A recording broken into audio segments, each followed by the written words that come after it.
Welcome back to Marrick Vale. I've missed you.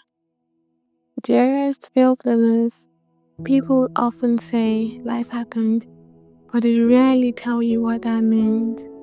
So here's what that means for me. I got into a fight with God. I know it sounds ridiculous to say that out loud, but we did have a fight, he and I. Maybe I'm being too dramatic with calling it a fight, and the truth is, it wasn't really a fight. Can you imagine me raising my voice at my maker and slamming the doors of the golden streets of heaven at him, while still trembling in the glory of his presence? So now, I was more like a stubborn child, folding her arms at her father and insisting she wouldn't say sorry first. I would call it a quarrel, but that would also be untrue, so perhaps you can call it a sulk. Whatever it was, I was mad at him, and I was sure he was pissed at me. I first noticed something was wrong when I would say my prayers, but he wouldn't answer.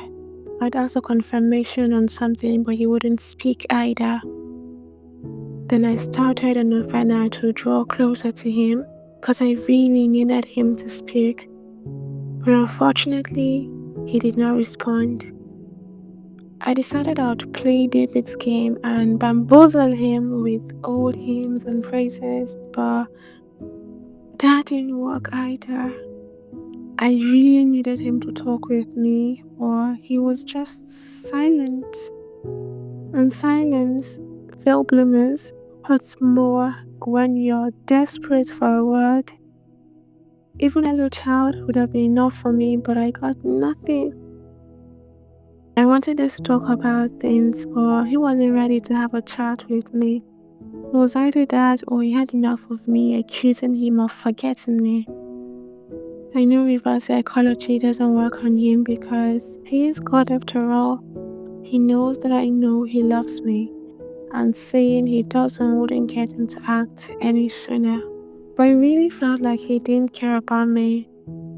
And for the first time, I understood how he must feel when I ignore him, when he lays it upon my heart in the morning to pray, and I reach for my phone instead. When he waits all day for me to visit, but I calm my day with careless excuses of having a busy day. It made me think about how it must sting to love someone who says they love you back, but always arrives late, is distracted when they arrive, or never shows up at all. Would you believe your lover, partner, friend, or family if they said they loved you but only check in when they need a favor, and are nonchalant with the way they act, and have the barest minimum interest in maintaining a relationship with you? I guess not too. This must be how he feels with me sometimes.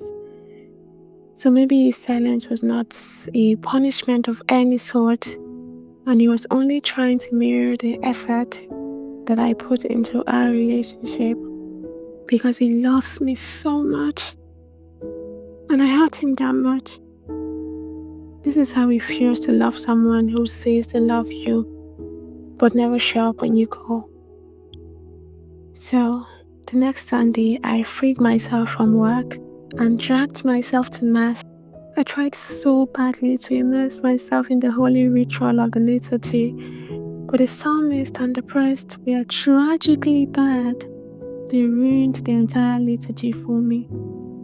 The next Sunday, I tried a different church with a brighter minister and a louder choir, but I still felt out of reach.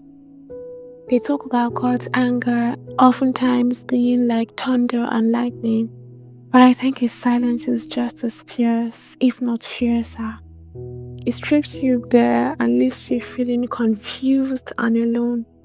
You begin to question everything: yourself, his existence, your faith, everything.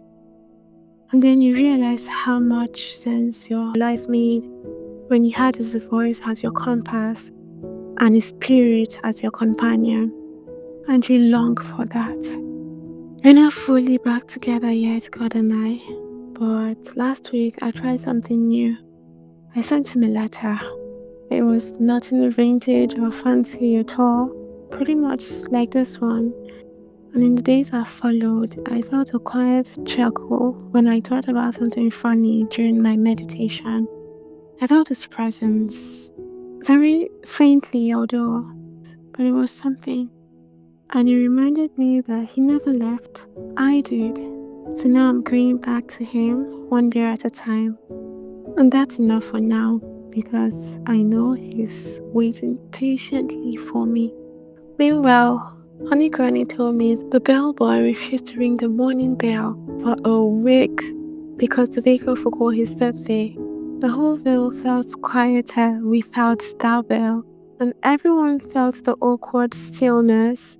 But yesterday, I saw him at the bakery eating a whole loaf with jam, and I thought to myself, perhaps that's how God and I are too. We're not fully reconciled yet, but we're pretty close. So, if you're sitting in a kind of silence right now that makes you wonder if you've been abandoned, I want you to know this. Silence doesn't always mean absence. Sometimes it's only the pause before the next big thing. And until then, we will wait together with you in the veil. So, you're always welcome at Marrick Vale. You have a bread in the oven and daisies in the garden for you. You just have to find your way back. From Marrick, Guardian of the Veil. Would you visit again?